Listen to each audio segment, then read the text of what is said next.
Hello everyone and welcome to LukeLore, a quick deep dive into a folklore topic where I share some of the stories from around the world that have piqued my interest. Today is a bonus exciting episode, as we have a co-host for Halloween, Amon Mazingo of the Afrotales Podcast. Hello. Thank you for having me on your show. I appreciate it so much. No, it was pretty exciting because you got in touch and said, hey, let's do a collab, and that was like, yes, obviously. And then when we do a Halloween special, I think this is basically how I started. I started ranting about Wendigo, but the Halloween special was like where I really picked up and took off. And favourite time of the year, I am just that weird. And now here we are doing something extra big and special for the listeners. Yes. Which is funny because this was not originally my favorite time of the year growing up. It was Christmas, a whole religious background. But as I've gotten older and done so much more research, this has now become my favorite time of year. The supernatural, the fae. Oh, let's not talk about them. The supernatural aspect of everything, and then the folklore and tales that come with it, has created such a wonderful experience. And I love this time of year now. It's awesome. I've had a weird, reverse of that where, Halloween was always huge to me. Christmas, I like my presents, but my mum came me out of bed. Sleep came first, then presents, then food. But, Halloween was the big one, because, you didn't have to get up in the morning for Halloween. Halloween happened at night. That was great for me. I've always been a night owl. But as I've been researching Christmas and Yule more, I found so many Christmas monsters. The native Europeans were just bonkers, and they loved dark and terrifying things. So, Iceland's got the Yule cat, which is nice and simple. It's a Christmas kaiju. It's a giant cat, and it will kill children that aren't wearing the new Christmas clothes. Your parents too stingy to give you Christmas clothes? Yule cat will get you. You're an ungrateful little sod that won't wear your new Christmas clothes? Yule cat will get you. Why? Why punish me for not wearing my new clothes? Punish my parents, not me. That is so mean. And yet I weirdly love it. Oh, that's crazy. That is mean. So, this is my fourth Halloween special now, and I've covered a fair amount of ground, but a quick overview of the holiday won't go amiss between having a guest on, as well as this being an entry in my Pagan Wheel of the Year series for 2022. It's both Celtic and Gaelic, so it's shared across pre-Roman Britain factions. It looks like it's spelt as Samhain, but it's pronounced Samhain, as the native languages of Albion aggressively resist English. My first Halloween special, which was popped up as something as a lost episode not in my official count, had me pronouncing it Samhain all the way through. No one has yelled at me over that just yet, but the evidence is there forever now. Pagan Britain had a different view of where the cycle of life and death to mark the beginning.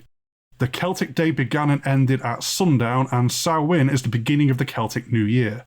For the most part, modern civilization sees the start of light and life as the new beginning, so spring and after midnight as the darkness starts to shorten are our conventional ideas of new starts.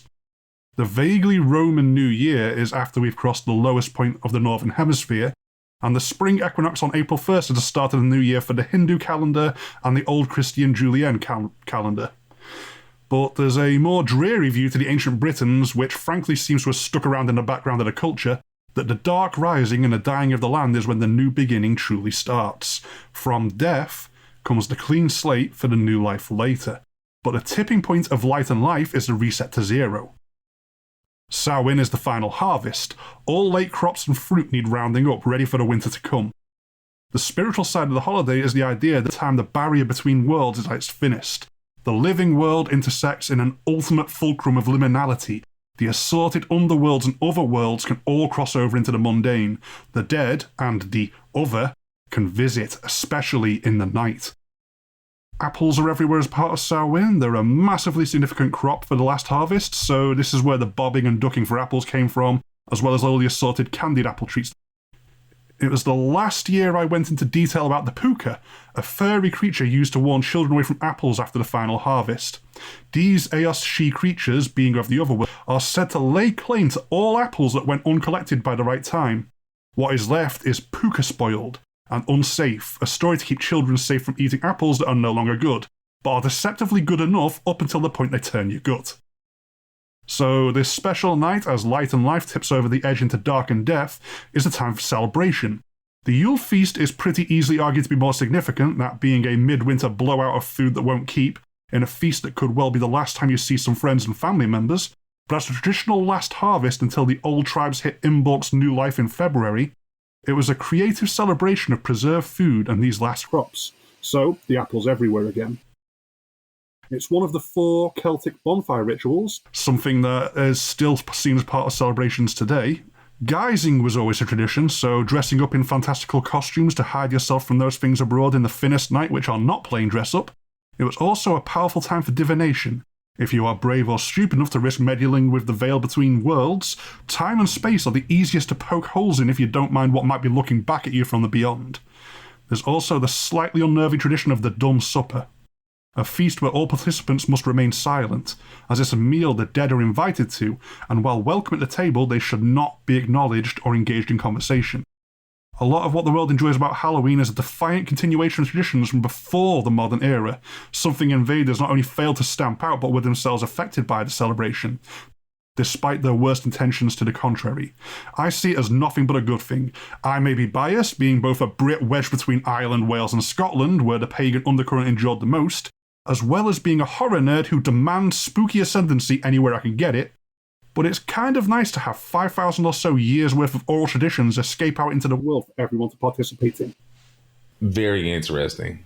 The bobbing, especially the bobbing for apples thing, I had no idea that that's where that came from.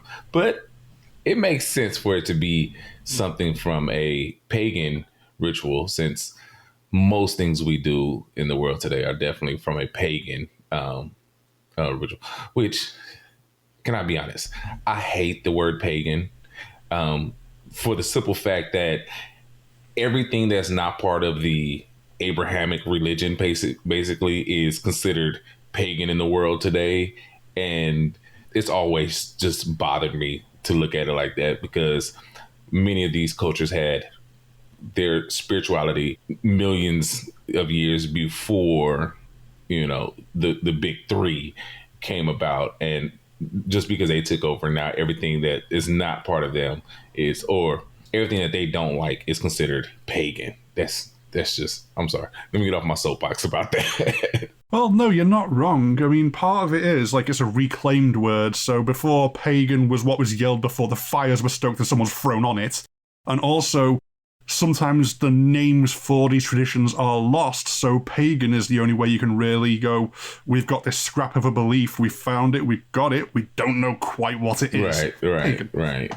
Yeah, because for me, I've gotten more into Vodun and the different, the Ifa religion from West Africa a lot more, and to see it and what it does and in its belief systems in the what would be considered demonic by the Christian. And it's like, well, this is actually a good thing, because we do this all the time. We talk to, our ancestors. We do that as Christians and Muslims, when they say, grandma that passed away, please help me, with this, talk to God about this for me. Well, who else are you talking to besides, ancestor veneration from that, which is what voodoo or voodoo is all about anyway. So I can definitely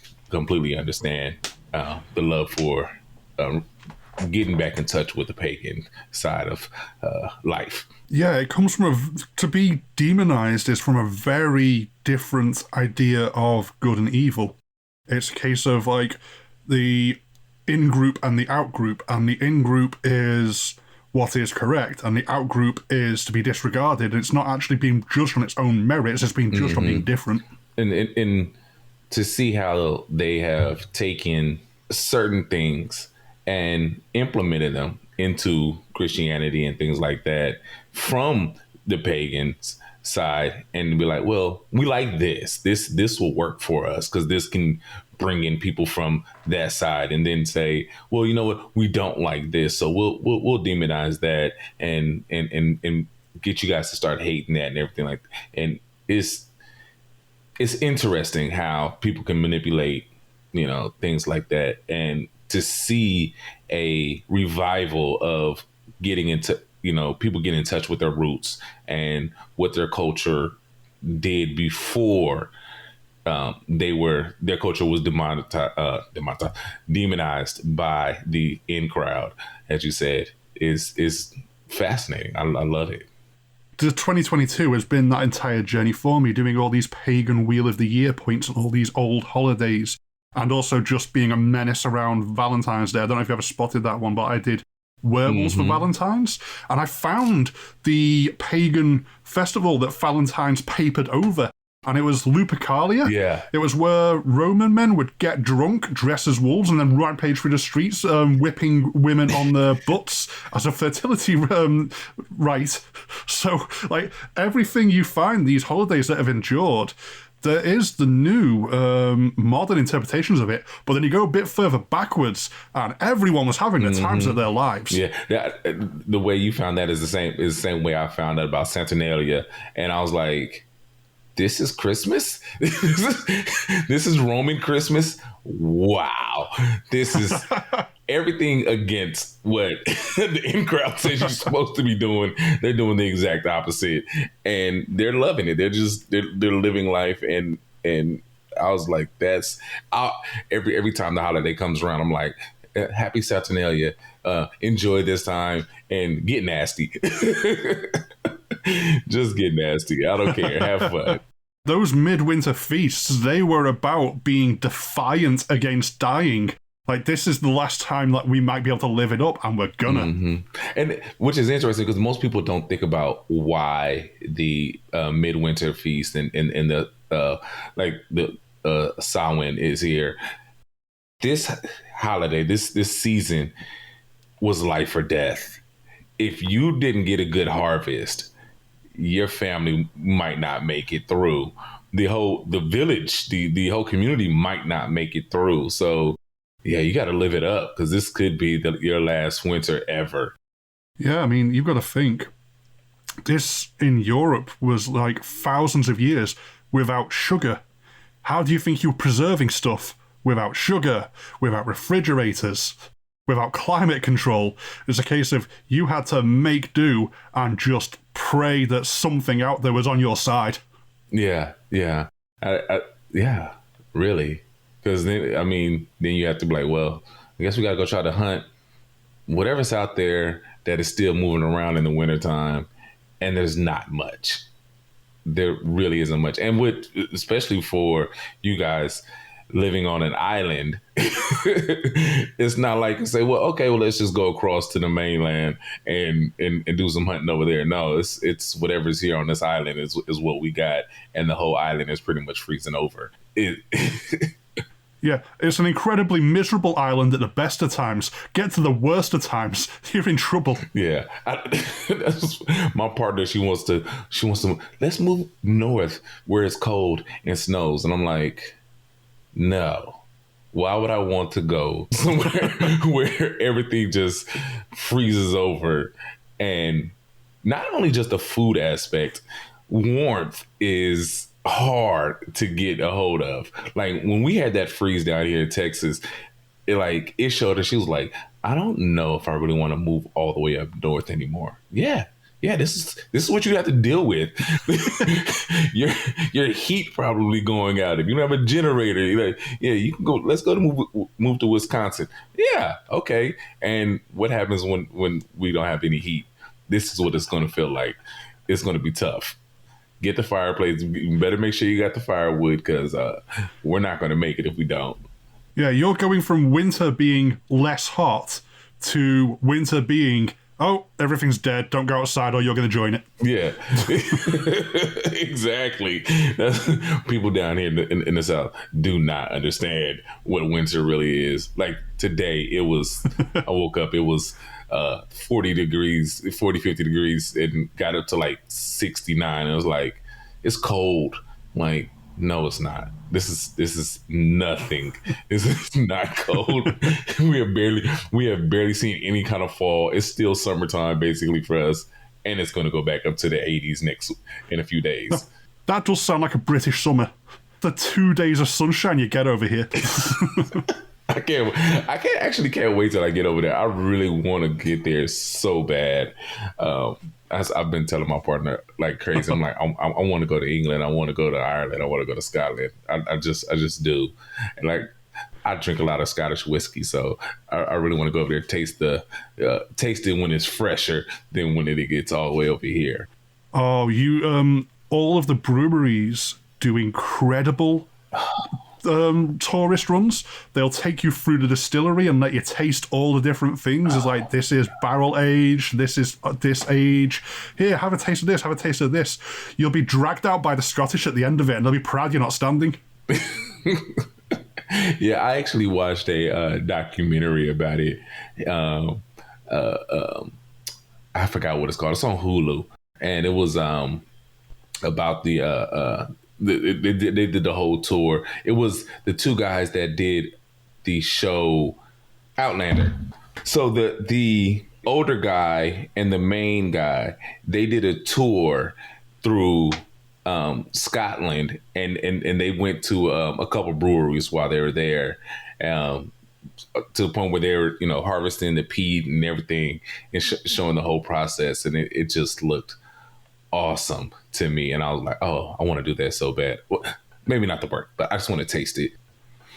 We'll come back to the booze at the end of the episode. Let's move on to the next section with The Legend of Sleepy Hollow, and this one's on you, Amon. All right, I have The Legend of Sleepy Hollow, and I also have a little bonus information at the end of this. So here we go. As far as iconic ghosts go, it's hard to find many as instantly recognizable as Washington Irving's The Legend of Sleepy Hollow. Irving was one of the first internationally recognized American authors, having a veritable who's who of literary contemporaries who admired him. This includes Lord Byron, Mary Shelley, and Charles Dickens, to name a few. While there's a fair chance people will also have heard of Rip Van Winkle, it's Sleepy Hollow that is easily the best known story. It's a great pick for the Halloween treat, being steeped in imagery and folklore surrounding the holiday. The inspiration for the story came from a real Sleepy Hollow in the New York State. The name of the hollow is Elmsworth, New York, if you ever want to visit. Irving, living as a young man in the nearby Tarrytown, spent his whole life looking for stories. Many ghost stories of the Dutch settlers in the area clearly had an influence upon him when he was sent to the region to avoid the outbreak of the yellow fever around the age of 15. The festive influences are hardly subtle. The flaming pumpkin the Headless Horseman uses instead of his own head, for one, is quite literally an on-the-nose reference, given that Ichabod Crane gets hit in the head with it. But there's more of a Samhain connection, as the ghost stories that unnerve the protagonists are told to him in the late harvest festival. Modern retellings lean heavily into the supernatural elements of the original story, which, to be fair, are the standout fun parts. Although there's a strong chance that the tale was more Scooby-Doo than Tim Burton's vision of Sleepy Hollow, which was okay. The strong implication of the short story being that Ichabod's rival in love, Brom Bones, made use of the story to chase away the competition for Katerina Van Tassel's hand in marriage is obvious. Multiple iterations across the 200 plus years since publication have enjoyed the setting more than the twist ending. And the Halloween hijinks is what has endured in the minds of successful generations. There's also more to this than a simple, strong branding. There was apparently a real life inspiration for the Horsemen, with an already existing folktale Irving made use of. An alternative name for this specific version of the spook is the Headless Hessian of the Hollow. So the story goes. that most people know. During the Revolutionary War, in the run-up to Halloween, a German auxiliary soldier, a Hessian, to the British side came to a spectacular, if not ignoble, end. Cannon fire claimed a lot of lives in the Revolutionary War, but it was quite rare for a single target to be hit in the head by one. Cannons typically being light artillery and not a sniping weapon. But this poor soul was hit by this 1 in a million shot while on horseback, being very visibly decapitated ahead of the British side being routed. While his comrades dragged his body away, his head was very unrecoverable. Given the impact here, parts of it probably weren't even still in the same battlefield. An unnamed Hessian was buried at the Old Dutch Church of Sleepy Hollow.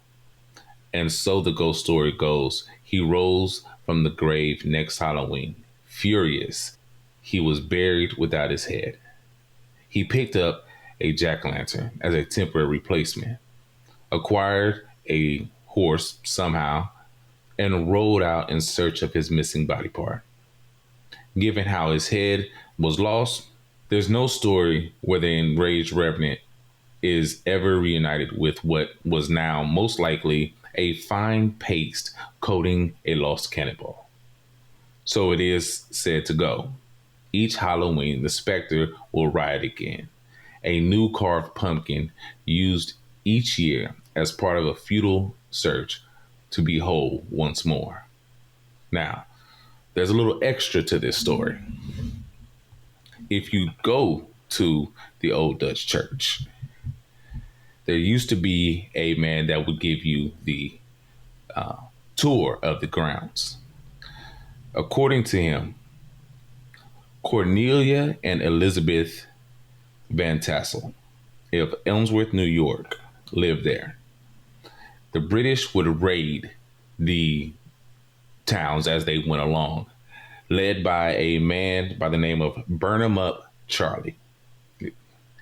I shouldn't even have to explain as to why they called him Burn 'em Up Charlie. Well, one of the Hessians went into the house to do the raid and found a baby in a crib. And instead of leaving the baby there to be burned up, he took it out, put it out by the barn. Well, Elizabeth later came after the house was burning and tried to get in. Well, that Hessian grabbed her and took her to where her baby was. And because she was so pleased at what he did, instead of really knowing who the man was, he saw the uniform. So when the headless Hessian was brought back to the Old Dutch cemetery, she was the main person that insisted he be buried and given a good Christian burial, thus beginning the Headless Horseman's ride and story. That extra detail, it really explains why he was given the proper burial as well, instead of just being thrown into a lake with some rocks time for being the invader. Right, because he could have very well have just been looked at as another dead person, and especially since he was an enemy. I thought that little bit, for me, humanized the Hessian in the story. And I don't remember when Washington Irving learned about the story or how old he might have been when he, first heard it and how it had been passed down. But I find it interesting that just from the revolution to him, the story had grown to such spectacularness in such a short time, and it's continued ever since then. I wonder how they told that story back when he was young in that small hollow. It's an interesting thing. Yeah, because what he seems to take from it is, oh crap, Headless Horseman, whereas there is this layer of tragedy to it as well. Yeah, I was interested in, mostly in the fact that it just goes to show that just because it's a time of war doesn't mean you have to be heartless.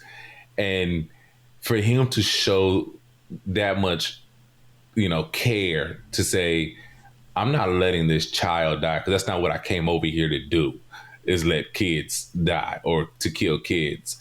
And he decides, no, I'm gonna save this child. I'm gonna put it over to the side, and I'm gonna make sure that this woman knows her child is alive and good to go. And then the other part is, what is up with somebody having the nickname Burn 'em Up Charlie? Like, that's the true villain of this story. He is, like, sir, I understand the whole scorched earth idea, but you don't take in regard of any kind of life. He just didn't want nothing. Nobody is supposed to have a home. No, and if there's people stuck in there, oh well, we'll just let them go with it. That's crazy. Yeah, no prisoners, only kindling.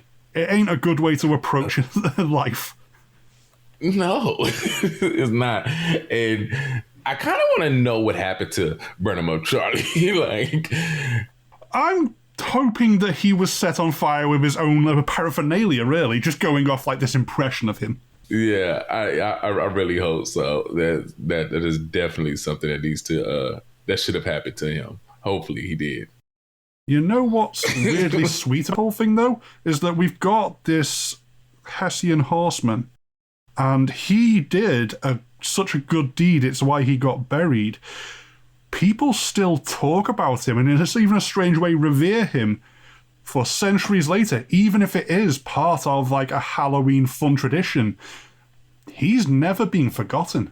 Yeah, it's interesting because when you hear this story of the Headless Horseman, it's meant to put fear into you. But if you really think about the story, yeah, he's mad, but anybody would be mad if they got their head blown off. Like, I would be very upset if I had my head blown off, or at least I cannot be buried whole. So he's not really trying to hurt anybody in particular. He's just out looking for what is him. He's just, looking for self. And he's probably still in shock beyond the grave that he got hit by that 1 in a million decapitation shot. He's just like roaming around the countryside screaming, "Really?" I can't believe this. I just came over here for some money. They just hired me. I don't even care about this. And I get my head blown off? Why Burn 'em Up couldn't get his head blown off? Why me? Yeah, you can see he's got something of a point. Like, you gotta be very mad about that. Like, you got Burn 'em Up over here that's willing to burn down anything and everything. He doesn't care about a single thing. I'm just over here just doing a job. And he walks away from this, and I'm headless now. Like, that's not fair. Burn 'em Up Charlie went home and retired in a giant like countryside manse. I'm over here with a pumpkin for a head. And you know what though? At least by the time this story comes about, we're not using turnips or turnips anymore. For the jack-o'-lantern. There's always worse. Have you seen a traditional jack-o'-lantern? They're horrendous. I actually love them. Like, once I found out what a traditional jack-o'-lantern was, I said, "Oh, my partner hates it." She's like, "Oh, that thing is so ugly." Yes, it is. I want to give a quick shout out for a friend of the show, the Blue Pint Society. Founded in 2014, the Blue Pint Society is dedicated to raising awareness for testicular cancer. It can feel a little awkward to discuss, making the disease a killer that can go unnoticed, but being modest isn't worth the world losing you, and the Blue Pint Society seek to make the subject much more approachable so people can feel secure in getting checked if they need to. There are welcoming and fun Facebook and Instagram socials to get involved with, an ongoing active involvement in the Arizona beer community, frequent events for people to join in on, and some brilliant merchandise on their website, www.bluepintsociety.com, to help support the cause in style. Feel free to pop over on social media to check them out, and tell them you heard about the society on LukeLore. Okay, we got a slightly funky one next. It's the Witches from Macbeth, so I'll do the read from it, and then I'll explain. Like, we've already talked about culturally weird all of this transition is. I've got some really cool stuff to run down about witches and the terrifying sounding ingredients in this cauldron. Right then. Round about the cauldron go, in the poisoned entrails throw, toad that under cold stone days and nights has 31. Sweated venom sleeping got, boil foul first i' the charm pot. Double, double, toil and trouble, fire burn and cauldron bubble. Fill it of a fenny snake, in the cauldron boil and bake. Eye of newt and toe of frog, wool of bat and tongue of hawk and blindworm sting. Lizard's leg and owlet's wing, for a charm of powerful trouble, like a hell broth, boil and bubble. Double, double, toil and trouble, fire burn and cauldron bubble. Scale of dragon, tooth of wolf, witch's mummy, moor and gulf, of the ravined salt sea shark, root of hemlock digged in the dark, liver of a blaspheming Jew, gall of goat and slips of yew, silvered in the moon's eclipse, nose of Turk and Tartar's lips, finger of birth strangled babe, ditch delivered by a drab, make the gruel thick and slab, and thereto is hot cauldron, for the ingredients of our cauldron. Double, double, toil and trouble, fire, burn and cauldron bubble. Cool it with a baboon's blood, then the charm is firm and good. Witches of Macbeth are pretty powerful archetypes at this point. Not that Shakespeare is absorbed, but while a small part of the Scottish play, the imagery he shared has helped shape the popular perception of witches for centuries. More a mysterious menace than caricature villains, their cauldron sounds more than a little worrying, but there are some additional details to consider here. For starters, a traditional witch's brew was less potion and more actual brew. A lot of the iconography of a witch we know today came from the profession of a local brewer. The cauldron was for literal brewing, of assorted ales and meads as well as traditional botanical beverages. The pointed hat was to stand out at markets. The broomstick was a symbol of the trade that was a mark of cleanliness and hygiene. Even the thick black dress was likely to survive an errant cauldron tipping over. The demonization of women in brewing roles came from the ascendancy of the Christian church. Monks took over the trade, with a change in focus from servicing the community to promoting abstinence, which what we can politely be referred to as a deliberate focus on inducing droop among men.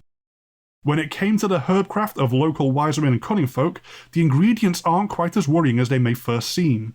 The witch's cauldron scene from Macbeth uses some alarming names, which are also alternatives to such things as mustard seeds, buttercup buds, and moss. Dandelion petals were also known as lion's tooth. Eye of newt is another name for mustard seeds.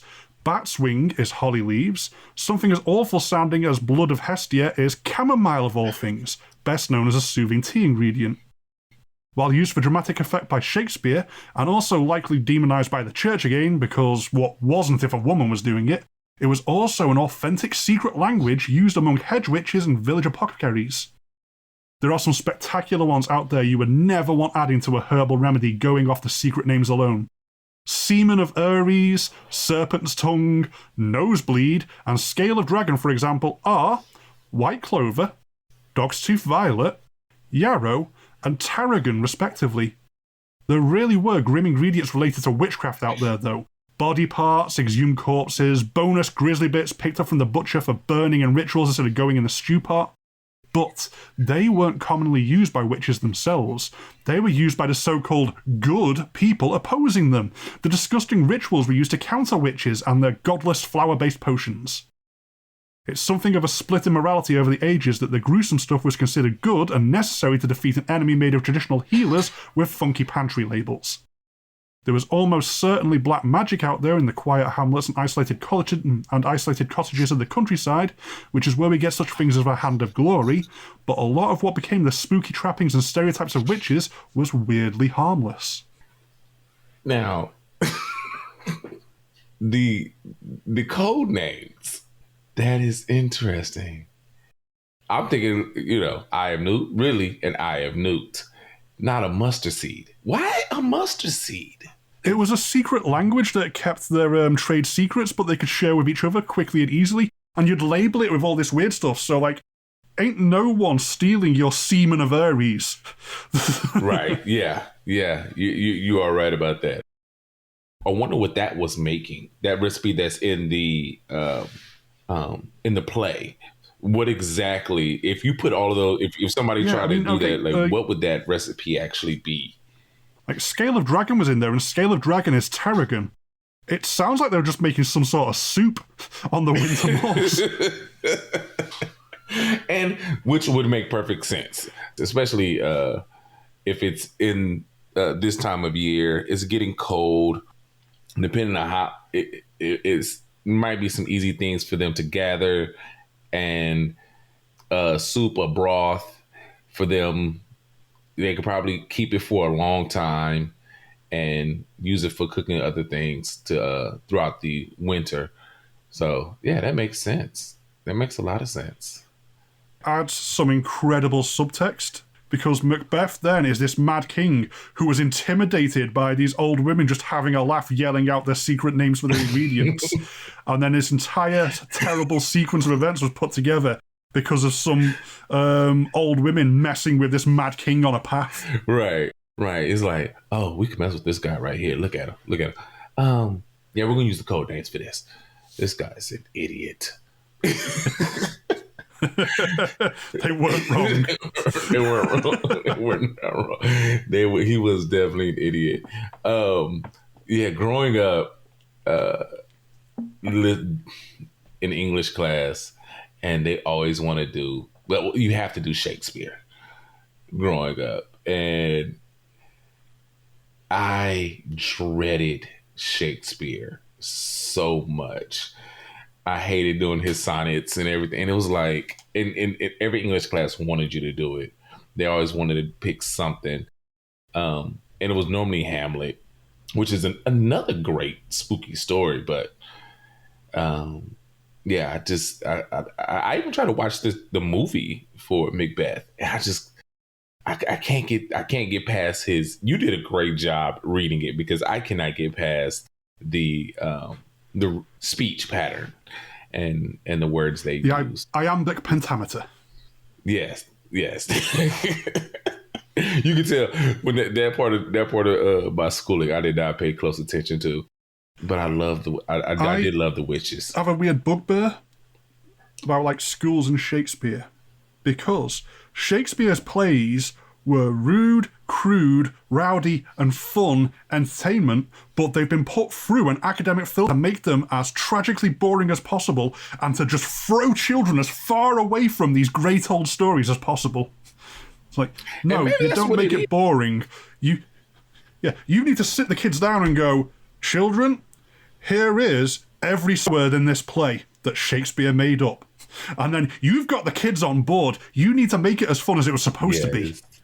I was watching a documentary about Shakespeare's plays, and they were trying to read it in the way that it would have been said back then, because a lot of the words that we use today aren't the correct words, and not in the correct dialect of Shakespeare. And I remember on the documentary, they said Shakespeare probably sounded more like a pirate than a proper English gentleman, you know? And it's like, okay, now some things are starting to make sense, especially like you said, how raunchy and wild they were. This wasn't high art. This was everyone having a laugh. This was people turning up. Like, this is like an open bar cinema that everyone was enjoying. The imagery of the witches, it was 3 witches, correct? Yes. So he was playing off, or the witches in the story are supposed to be fate, or the 3 sisters of fate from Greek mythology. Yes. But is there a version of that in Celtic mythology also? Oh, absolutely. It's massively significant. So what Shakespeare's more playing of, it's the fates, it's the unholy trinity, so the witching hour is 3 a.m. because they're doing it to spite God. Well, and all of that, like the in-group saying, look at how important we are. They must be thinking about us all the time. And they're just going, where's me tarragon? But within the actual traditions, this is like you've got the Hecate and you've got this other trinity that relates specifically to womanhood, which is the maiden, the mother, and the crone. That is awesome. It reminds me of some other cultures that also have those 3 as important. Matter of fact, just women being the most powerful beings in the culture and spiritually. The women are always the ones that can talk to the supernatural. You go to them because they're the oracles, and they're the ones that can heal you. Like, yeah, that's interesting. I did, like I said, I did not pay a lot of attention to Shakespeare. Like, school Shakespeare is the wrong message at every level. It definitely is.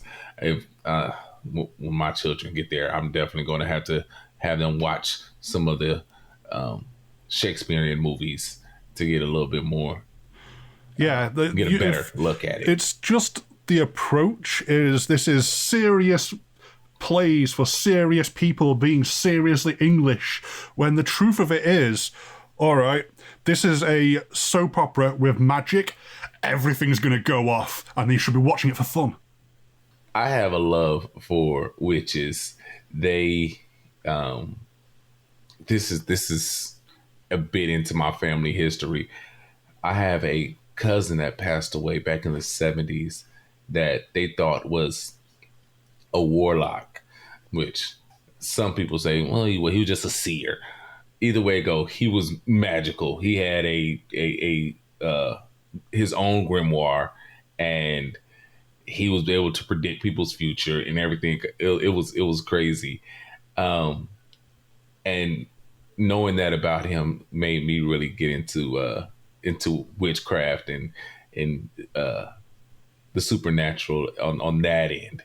And that just reminds me, I went to the Renaissance Festival, and there were a few girls there dressed like pilgrims or Puritans. And I was messing with them. Every time I would see them, I would start yelling out, "Witch, witch!" To be fair, that is historically accurate. I'm just a Puritan. Woman, blame them for witch, something. Burner. Right. Right. It's a woman. She's sitting down. She did something. I can see her ankle. These impure thoughts are both all entirely her and not me. Yeah, it was.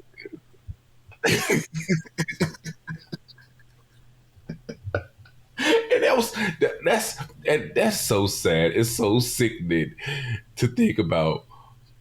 Like I said, these women were definitely just, like I said, cooking up some broth, some stew, and some man came along and said, "They're a witch. They're witches. They're evil. They're this and that." And it's like, I'm just cooking here. Just having some dinner. Well, if you do follow that reading, they definitely mess with him afterwards. Oh yeah. I may not have read all through it, but I know the story through just osmosis, I guess. Over the years, I've learned the story about Macbeth and what the type of things that happen. And yeah, they definitely messed Don't his come head at the up. grandmas. The grandmas will win.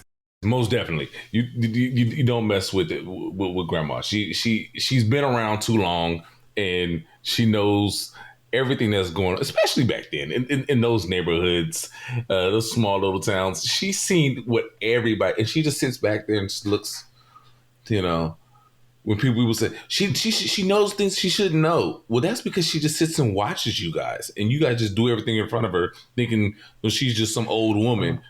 Like, no, she knows what's going on. I absolutely love the deconstruction that Terry Pratchett did of this for his Discworld books. The book Weird Sisters is basically Macbeth from the perspective of the witches. The whole thing with his witches in there, they call them the maid and the mother and the other one, because you don't want to call the crone because it'll make her angry, and she's the crone. Exactly. Why would you call? First of all, you think they have magical powers. You think they can do all of this evil stuff, and then you call her a crone? That doesn't sound too smart. It just now they are everybody's favorite thing to be for Halloween.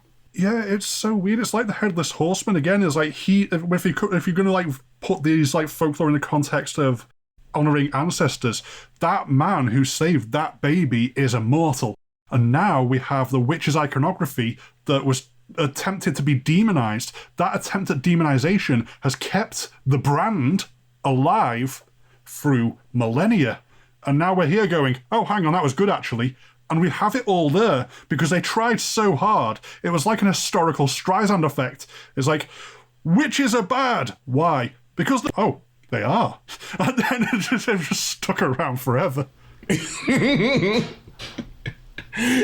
because they really are. They when you think of anything witch related, I mean, just the ability to take these herbs, this stuff that just grows in the wild, put it together and make you feel better.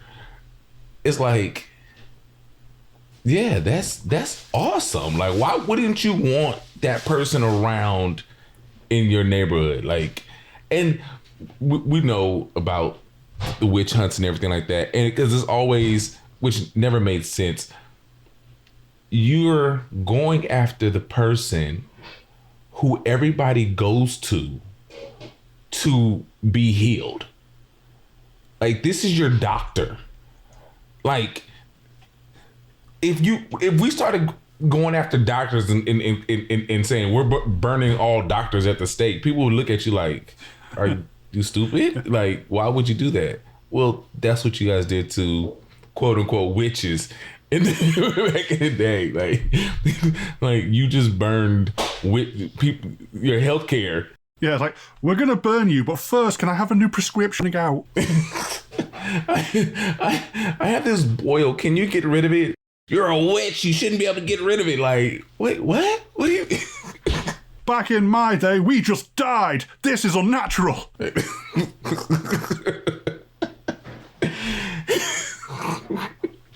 I stubbed my toe. I'm about to die. You know, if you just put it up and you know, rest for a little while, it'll get better. Witch, you shouldn't be able to heal. Like, if you're anxious, you can go and get a Blood of Hestia potion, chamomile tea. Right? Yeah. And then as soon as you said that, I was like, you got to be kidding me. I have some of that in. You're a witch. You've got these dried blood of Hestia that you'll revive with a steeping brew. Witch sleeping comfortably at night. Back in my day, we stayed awake all night and we're cranky the next day. Wait, so basically, they made tea and got called a witch. Like, this is a nice relaxing beverage. You should die for making it. Like, wait, what? What are you talking about? I mean, think about it. We brew tea. You go to supermarket and go down where all the herbal teas are. That is one big aisle of traditional potions. Yes. Mm-hmm. Yeah. It is. There are so many teas. I love tea. My partner gets. I make an English breakfast tea every morning, and she's like, "What is it?" I love it. I do not drink coffee. I drink tea every morning. That is how I get up. That's the first 3 hours of the day. I have a big 32-ounce bugs, and that's breakfast. I love it. That's but they should be calling me a witch at work. Oh yeah, you're on all the potions. But when you're over here, there's loads of tea places. So when you're nursing your hangover from all of these great distilleries, you should go to one of the tea places and just try it. Just you walk into it and the smell hits you. It's amazing. They've got hundreds of different teas. Yeah, there's so much to do. When I went to York on holiday this year, I drank my own body weight in tea, and it was a different tea every cup. Didn't have the same thing twice. It was marvelous. Oh wow! Especially when they get to mixing, like you have your, growing up out here, are used to just regular black tea. That's, name the brand, black tea. As I've gotten older and I started drinking other tea, peppermints and chamomile, and we say chamomile out here. And like it's when you start exploring all of it, and then I started buying loose leaf tea, and I could mix teas together, and it's like, this is an awesome taste right here. You can't do this with coffee. This you can only do this with tea. You mix coffee together, you've got coffee. You mix tea together, you've got a new tea. Every single time, a new tea. No matter if you use the same ingredients over and over again. That is, yeah. So I'm over here practicing witchcraft. Please don't come looking for me. You didn't even realize. I bet the tea's going to hit different. You're going to be playing around with it later and just go, yes. Yeah, let me get some iron Newton there. Give me some. put all these little. Yeah, got my tea going. Gonna have a special brew today. With such a food focus from your own folklore explorations, I wanted to get the witches in there and just give you this rundown of what's really going on with the secret language. Oh, man. Look, because recipes are awesome, right? They not only give you a great meal, but different places can have the exact same whatever it is, let's just say cake or bread, because you love bread so much. You can have a banana bread, but if you take it to, Scotland, or you take it to Haiti, or you take it to, Brazil, that same banana bread could have just a few different extra ingredients, and it is completely different, but it's because of where it comes from. So it's the same thing, but now you have that culture's extra little spice, extra little ingredient in there, which makes it completely different. Like, I love banana nut muffins and everything, but everybody does not make banana nut muffins the same. And I've had different people, and I'm like, no, I don't like your banana nut muffin. No, you did not do this right. It's not to my liking. And it's, so it's awesome. Baking especially is full-on witchcraft. There's no science here. You do it with your heart. Don't do it with your scales. And everyone's got their own spell. That's what these recipes are. It really is. It really is. I asked my mom if she had my grandmother's cookbook, and she was like, no, baby, that thing has gone. Somebody has it in the family. We just don't know who does. Somebody snatched that thing when she passed away, and we cannot find it. And I'm just like, oh my God, I wish. Because grandmother always has her own way of making stuff, and it's just like, how did she do that? And you be like, well, grandma, how do you do this? Well, you put some of this and you put some of that, and you throw a little bit of this and you throw a little bit of that in, and it's perfect. And you're like, those are no measurements. You did not give me one measurement. You just gave me ingredients, just items. Like, well, do it until it comes out right. Keep working at it until it comes out correct. Until you get your spell down. You've got to master the spell. There's no shortcuts here. Grandma's cookbook, that is full on like the family's heart of power. That is the grimoire of your family. And it's been squirreled away by one of the branches to hold onto it and covet that power. Yeah, okay. I was so upset about that. And my mother is upset too. She's like, I wish I had it. But, oh well. I told her she had to come up with her own, and so she could pass it down to her grandkids. All right, let's try and cheer ourselves up with a tale of brutal sacrifice and revenge of a god.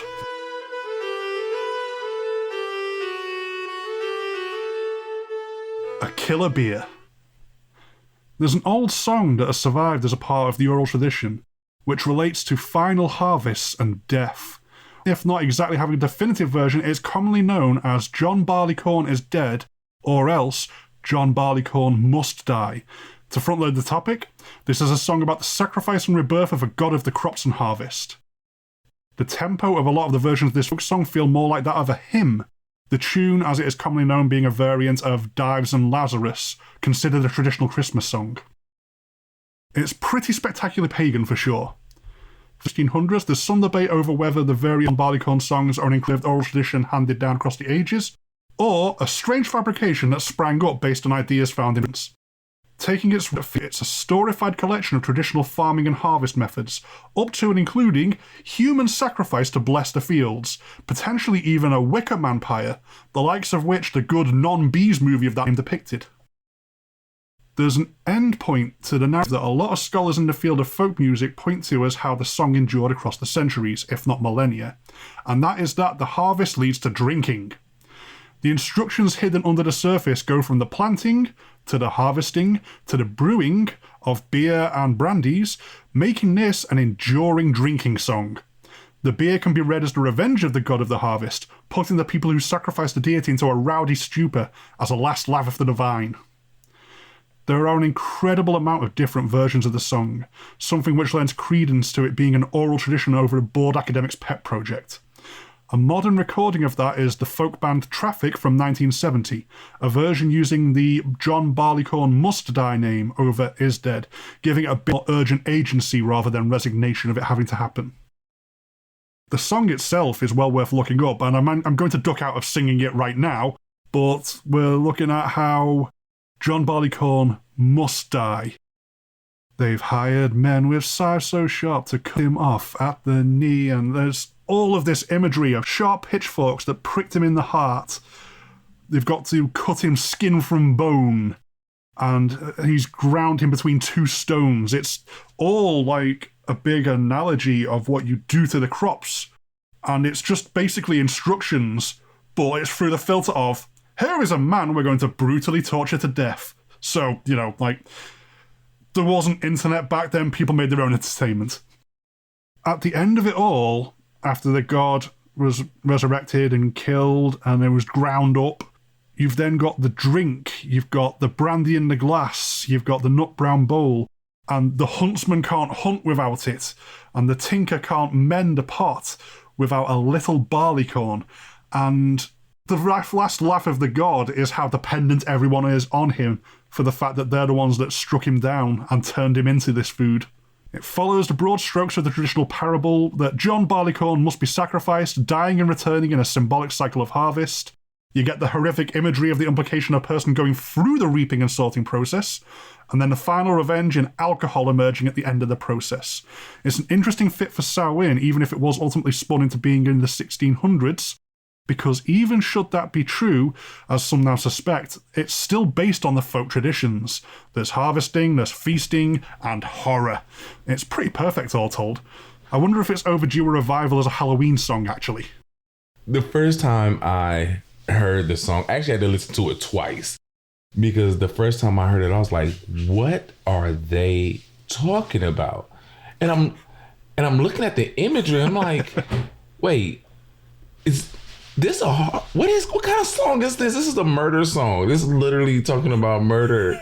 And then I listened to it again. I'm like, barley, okay. But once you break down what they're actually doing, it makes it so much easier to take, because it's like, oh, well, this is just how they made whatever they were making with it, whether it be beer or wine, or not wine, but beer or whiskey or whatever they were going to make with it. And it's like, oh, well, that makes sense. That is how you would do it if you were, way back then. And looking it up, I saw that the whole going around in a circle, carrying his body around in a circle and everything like that, actually had something to do with the way they would harvest. And because of wild animals coming into the fields and everything, they would harvest in a circle from the outside in, and then be able to catch whatever wild beast may have slipped its way in, and then they can also eat that wild beast with the once they're with their dinner or after they've completed their task of making the brew that they plan on making. I thought that was incredible. And if you like horror, why not take something as simple as making a beer and turn it into something terrifying. But yeah, that was interesting for me.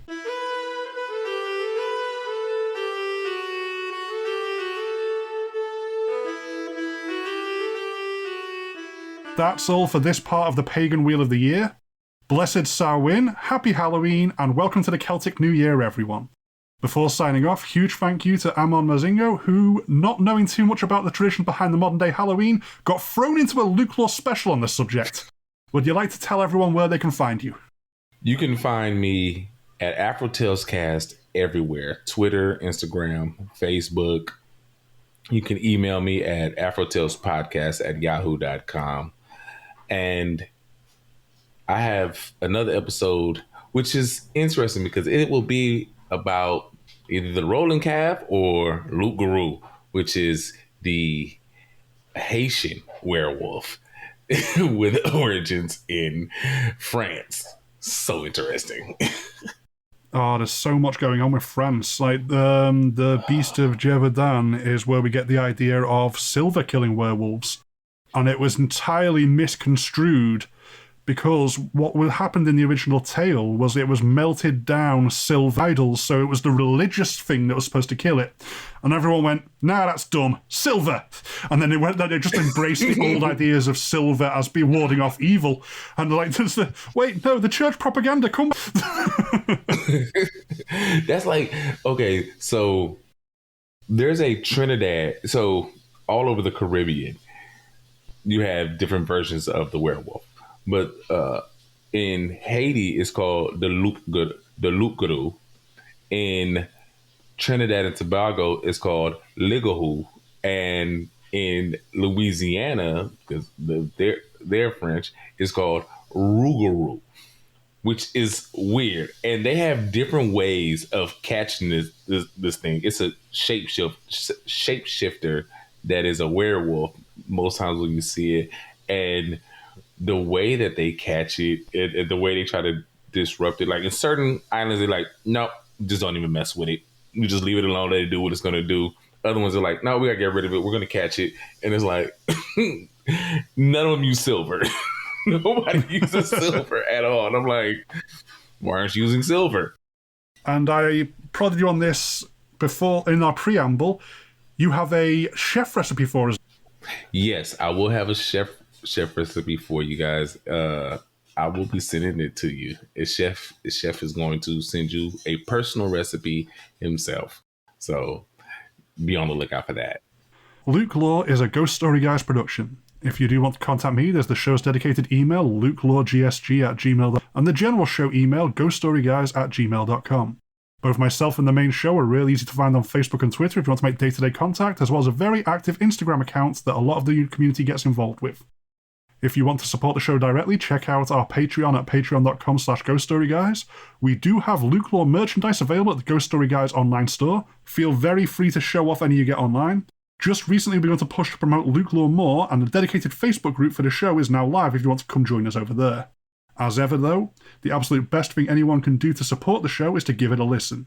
Share this around if you think you may know someone who might be interested, leave a review if you get the chance to help signal boost me, and most of all, I simply hope you enjoy what I'm doing here.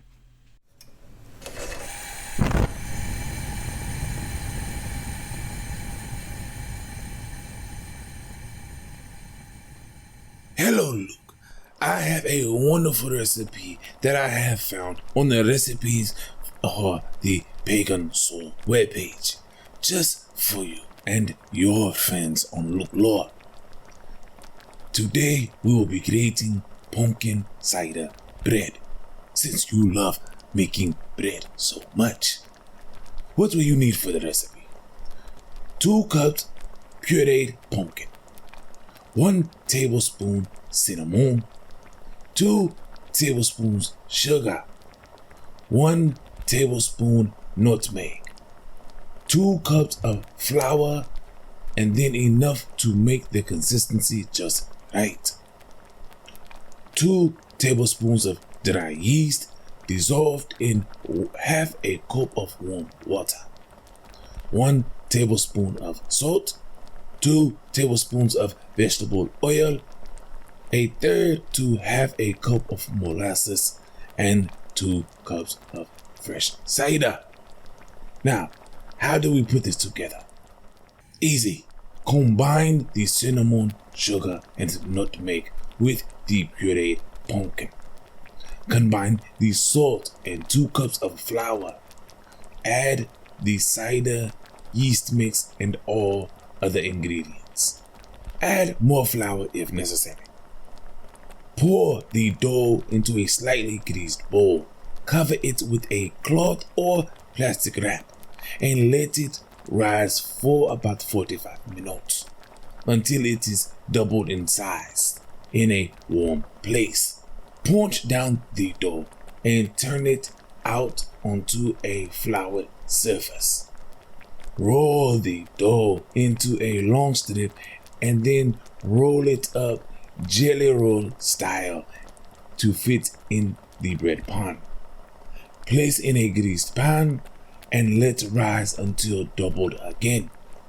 Bake at 400 degrees Fahrenheit for 50 to 60 minutes until brown and done when a fork comes out clean. And that is it, my friend. A wonderful bread recipe for you and your friends. Okay, until I have another recipe for you, Luke, please, as always, enjoy.